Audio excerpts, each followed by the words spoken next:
Today I'm going to show you how to get a guitar tone like Randy Rhoads, specifically from the early Ozzy Osbourne era. So quickly, let's go over what kind of gear you'll need, and then we'll go over his playing style and everything and get some tones. First off, you're going to need a Les Paul. It should be no surprise to you guys, they would do bridge pickup on the Les Paul, volume at 10, tone at 10. For a whole show, he would do this. If you don't have a Les Paul, any guitar with a bridge humbucker should get you pretty close. Next, we're going to want a Marshall plexi style amp. I'll show you my settings on my Marshall 1987X, which is the plexi reissue. This is the closest thing I have to what he would use. The Marshall plexi amp will be somewhat bright with the channels jumped, gain around halfway. His amp was a Marshall 1959, so if you have that, beautiful, but those are hard to come by these days. You could get a Marshall 1959 in a box pedal though, which will get you pretty close. Two more pieces of gear you'll need. One is the MXR Distortion Plus, which I have here. This is actually a pretty affordable pedal. He would use it like this, output all the way, and the distortion probably a little less than halfway.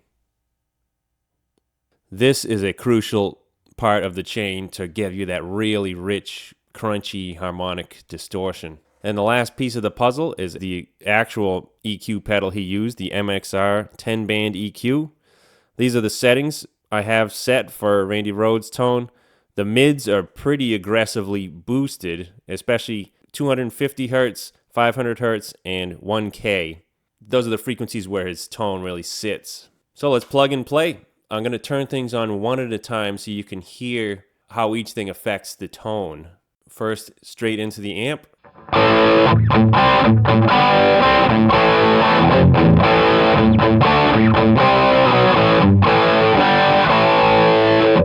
Now adding the EQ pedal.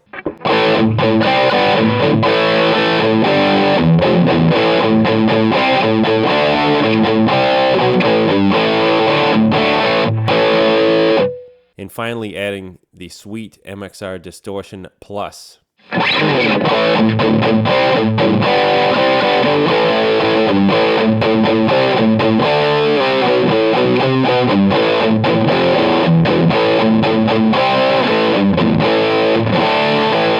So we have all the ingredients for how to sound like him. Now let's discuss his playing style a little bit. A lot of his riffs rely on a low, fast-picked note or string with chords on top of that. Think of the song I Don't Know or the Crazy Train verses. Let me show you what I mean.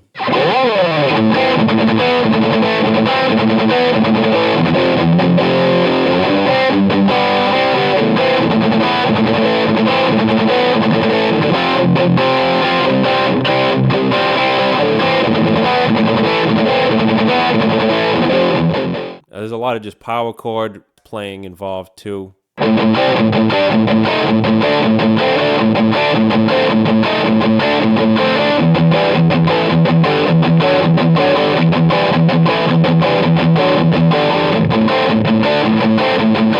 His solos would use a combination of things, including major and minor scale runs.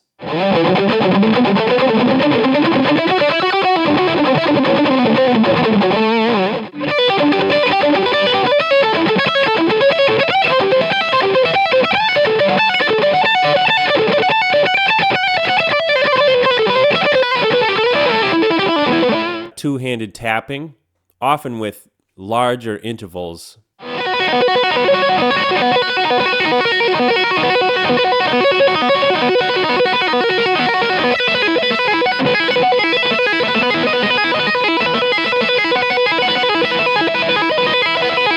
And some of his riffs would use pull-offs to open strings more as fills, and some of his solos would use this as well.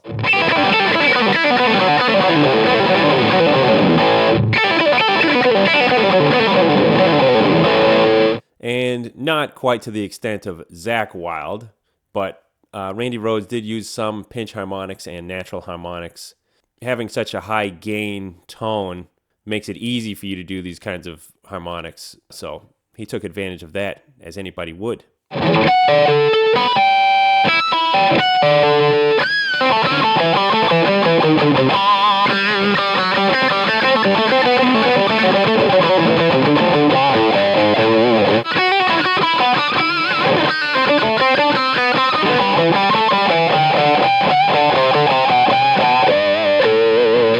So in a nutshell, the Randy Rhoads tone is all about pushing the amp into harmonic distortion and using an EQ pedal to brighten his naturally mid-rangey Les Paul or his Flying V, whatever, Gibson humbucker type guitars. This bright and crunchy tone sits perfectly in a mix and leaves ample room for the bass guitar to sit naturally. If you like this video, please check out my video that I did on how to get a Jimi Hendrix tone and my video on how to get a Slash tone.